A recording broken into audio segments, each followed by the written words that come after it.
Hi, everybody. Welcome to another episode of Wisdom Wednesday. My name is Artin Sarkisian with The Art in Real Estate.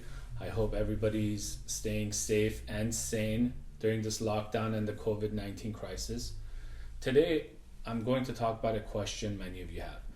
Is the market going to crash? And I'm going to talk about what has to happen in any market for the housing market to crash. But first, let's talk about statistics. Right now, we have had the highest economic growth in US history. Many people think every 10 years there should be a crash. Why? There shouldn't be. Just because we've had it every 10 years or so doesn't mean it's going to happen this time.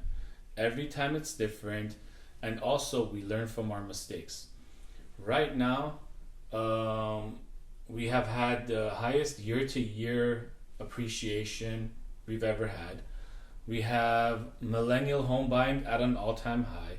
Interest rates are great. They're still at an all-time low historically.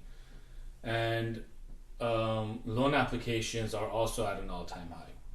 Now, what I want to talk to you guys about is 5 things that need to happen for the housing market to crash.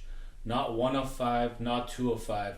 These 5 things need to happen for the housing market to crash. So let's start off.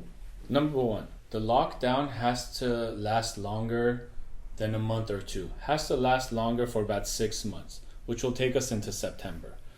And have the government stop all stimulus packages and assistance in order for there to be a housing crash later on at some point. Unlike 2008, the government is pumping money out into the economy right away. In 2007-8, they waited until the market crashed, and then months and years later, they started bailing everybody out. This is different. They're not bailing out corporations. They're putting money back into people's hands right away. It only took 1 month for them to come up with new laws and a stimulus package to help assist the economy. So this is one reason that for now, we will not have a crash. Number 2, inventory levels. Inventory levels have to skyrocket at a high rate of speed. Right now, we're about a month's worth of inventory. Inventory levels have to reach about 6 months for anything to happen. Right now, we're still low. Sellers, instead of leaving properties on the market, they're holding it right now and will go back at a future date. So there is no panic selling. We don't see prices dropping.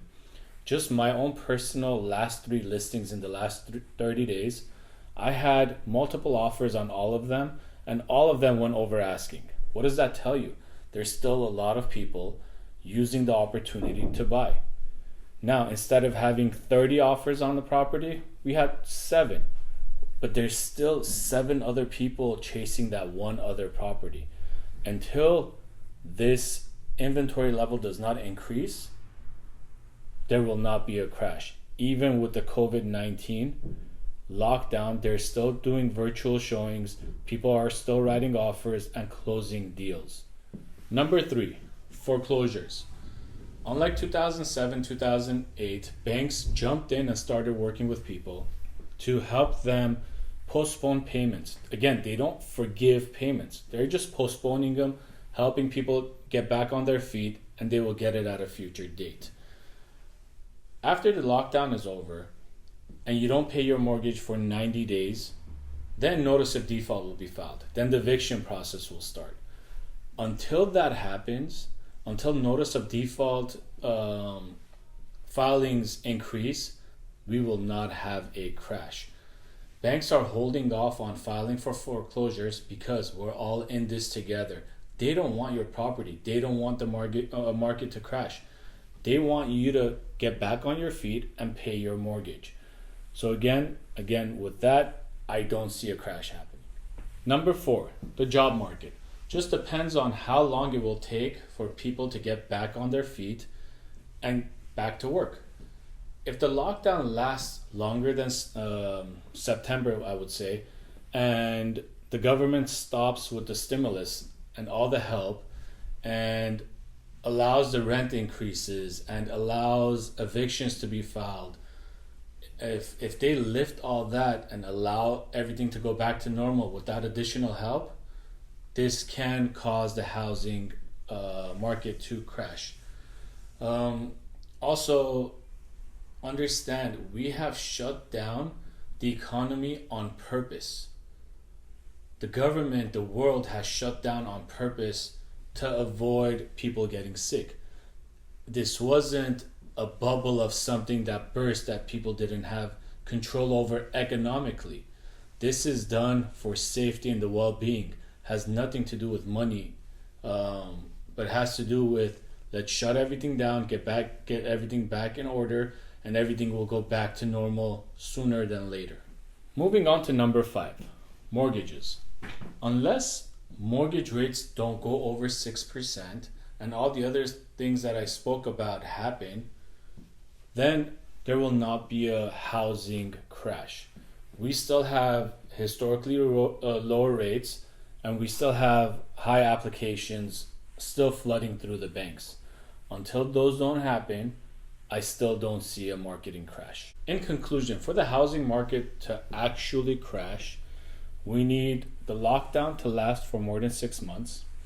We need inventory levels to increase drastically in a very short period of time. We need the notice of defaults to increase. We need the interest rates to increase. And we need the job sector not to recover quickly. All this has to happen together for there to be a housing crash. We've learned from our mistakes in the past. Many people, including the government, are doing everything in their powers not to allow any industry to suffer after this lockdown is lifted. Some of you may agree with me, some of you may not agree with me with my findings. I would love to hear from you.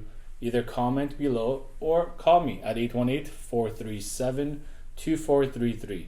Thanks for watching and have a great day.